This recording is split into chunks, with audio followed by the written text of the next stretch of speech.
This is a podcast by WellHouse Church, where personal spiritual growth is fueled through a variety of practices rather than a single prescriptive time of devotion, where we discuss different spiritual practices that help us be more present with God, others, and ourselves. What's going on, practitioners? What up? Thank God it's Monday. Who in the world says that? No one. Not a soul. No one in the history of ever. Not a soul. Until Ken. Yep. So we're talking about what it means to write work into your rule of life today. Yeah. And I'll be honest. I walked away from reading this chapter like, yeah, I need to do some of these things. I need to look at this a little bit more. Yep. Yes, a large portion, I'd say a large portion, about 10% of what I do for work is related to WellHouse, is related to building a relationship with God and teaching people how to do that and those sorts of things. But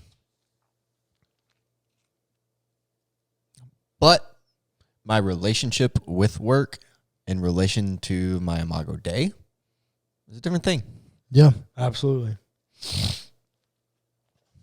So, I love how he kind of starts this with this John Kennedy story. with the John Kennedy story. Yeah.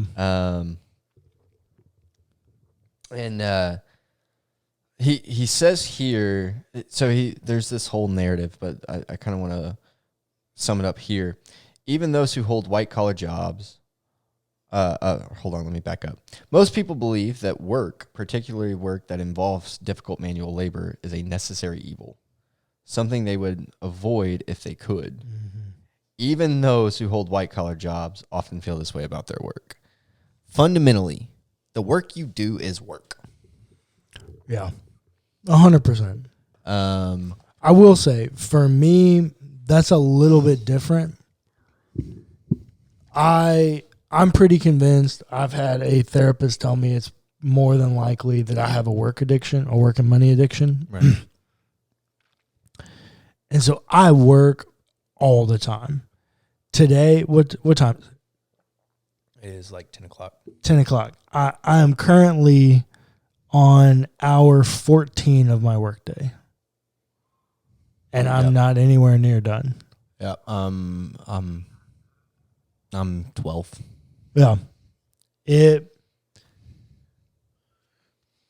But I love what I do. Yeah. And I like to work. I mean, I don't really know what else to say about it. But it's unhealthy. It's not sustainable to work at that rate. Sure.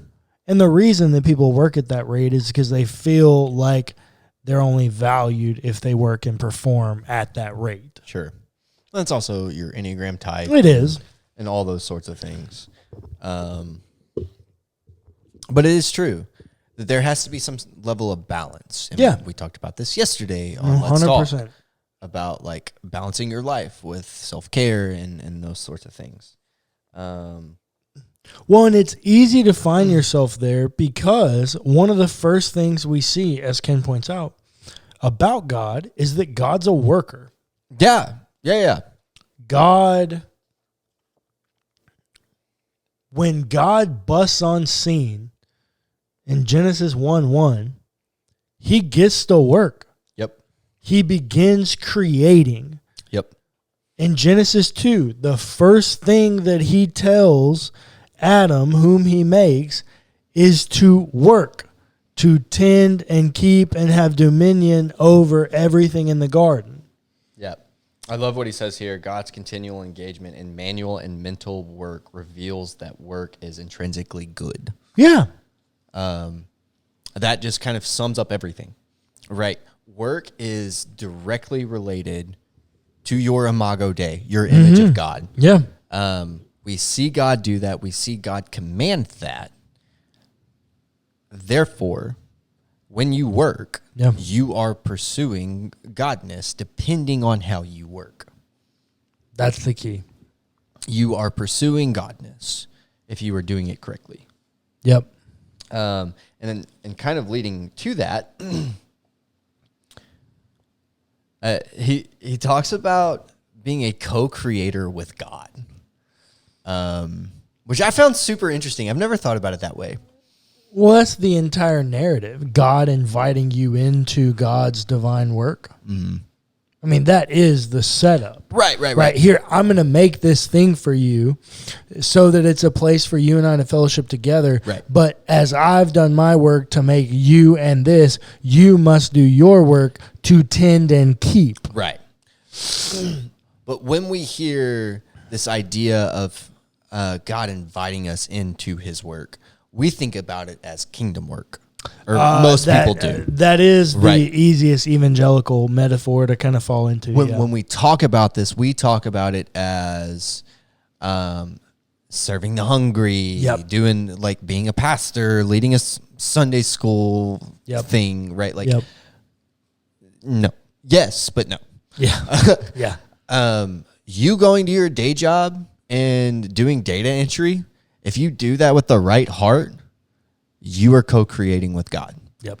You know what I mean? And I was sitting at work at my day job reading this.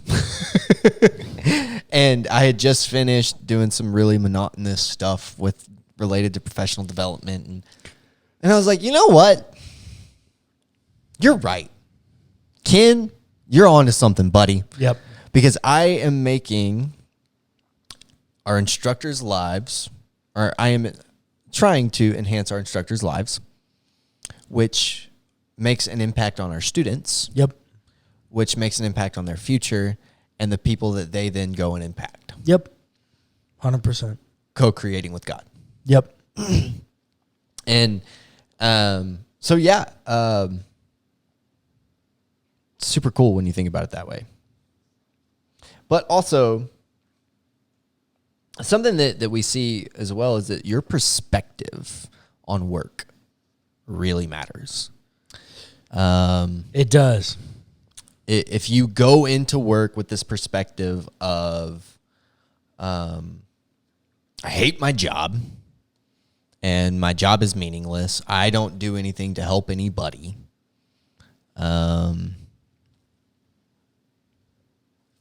you're not going to enjoy your work very much. And also, that might also lend itself to maybe you need to find a new profession as well.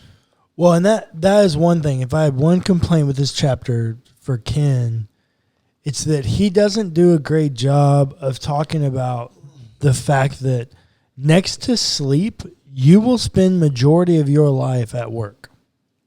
Mm-hmm.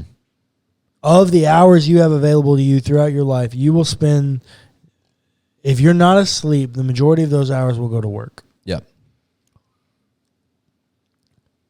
It just seems like quite a wasteful amount of time for it not to be something that becomes dedicated to God.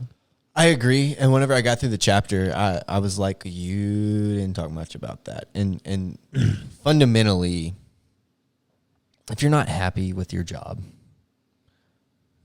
maybe you need to rework that, you know. You just have to be careful. If you go down that road, you have to be careful because your job directly impacts the other things in your rule of life. Yep.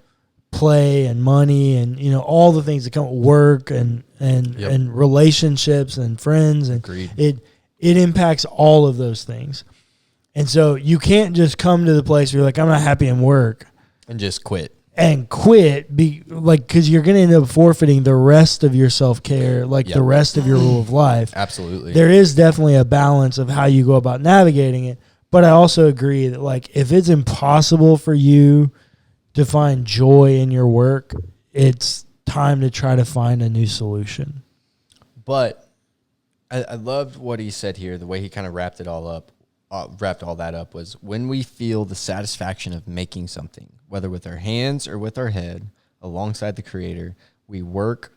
Our work will not seem like a prison sentence. We will experience it as a fulfilling part of our rhythm of life. Your perspective going into work, if you were going into work thinking about it as co-creating with God, as playing a role in the ecosystem that God has created and helping to further life. Yeah. Your work will then become meaningful. 100%. And also, and I loved, we were just talking about Dallas Willard earlier. We were talking about Dallas Willard earlier. And Ken kind of talks about how Dallas Willard thinks that work is the primary place of spiritual formation, or is not. So the primary place of formation is not church or small groups. But he has a quote here: to find your job to be the primary, to not find your job as the primary place of discipleship is to automatically exclude a major part, right? Work is where we spend most of our time. We don't spend most of our time at church or in small groups. Sadly, in America, most people spend most of their time at work. Well, and on another note, praise Jesus that we don't spend all of our time at church. Yeah, that too. Who would there be to help work. the people that are hurting? If you spend all your time around Christians, my goodness. Well, and then that even brings into question like nonprofit work, right? Well, there are non-faith-based nonprofits. No, but even take out faith, right? These people that their job is serving others. Mm-hmm. There becomes a time that like you went into this because you wanted to help. Mm-hmm. And we're seeing this with some people that we're close to now. They went into this seeing that they wanted to help people, but now on the other side, it's not that they don't want to help people, it's they're burnt out. Right? And so there has to be this work-life balance, this level of self-care in everything that you do, right? We see that in, those that do nonprofit work and care for others. Well, I mean, I constantly find myself in this place because I just work at a capacity and a rate that most people can't keep up with. Mm-hmm. My default is to expect that out of my staff. Yeah. Which really is really unhealthy for me, but also is a huge battle that I fight daily. Yeah. Just when you reach this point that, and this is where I think it becomes a problem. When your identity is found in your work, you've reached a very, very unhealthy place, which is where I think Ken's next section about prayer sanctifying our work is helpful. Yeah. Agreed. I'm going to walk through that a little bit. I mean, I love what he talked about here. I kind of wrote in the margin here, worshipfully working. Yeah. Yeah. And there's this thing. Oh shoot, I lost it. But he's talking about Benedict. Yep. And Benedict's approach to work with the famous dictum. I'm not even going to try to pronounce that. It's Latin. It's a Latin phrase that I'm not good with, but it translates to work is to pray. For Benedict, work in itself has value as a devotional act towards God. And I think that's true for anyone. Yeah. Paul is very clear that anything you do unto the glory of God. I have that written next page over. Yep. Yeah. I don't think there's anything wrong with quote unquote riding that train. Yep. Work is a command of God. Yep. Paul has statements where he says, those who don't work don't eat. Yeah. If you don't believe me, go read Thessalonians. It's in there. I promise. It shocked me too. It's one of those things where you read all of Paul and you're like, wait. Are the socialists right? Yeah. And then you get there and you're like, wait, no, Paul. Yeah, no. wait, okay. hold on. Yeah, it is. But working is, I believe, inherently good. Yeah. But just like in all things, the work environment can come or create abuses. That's right. Either you abuse it or it abuses you. One of the two, right? Because it's in work environments that we get 90% of sexual harassment charges because you abuse the work environment. Yep. Or the work environment abuses you because you don't have balance and you just let it pile and pile and pile and pile on top of you until you burn out and can't take it anymore. Yeah. You either abuse the work environment or the work environment abuses you. And I think that something that helps mitigate that, not solve it, but helps to work with that is kind of what Ken's talking about here about this friend of his, Alvin. Alvin kind of talks about how he says here, so like he writes for a living and says writing prayerfully without anxiety or rush. Mm-hmm. Whatever you do for work, do it prayerfully. So on one side of the page, so on 174, I've written worshipfully working, and then on 175, workfully pray. Yep. Asking God to bless your work. Nothing wrong with it. There's nothing wrong with that. Not a thing. Asking God to bless your work, to enhance your work, to be present in your work. All of this brings meaning to your work. Yep.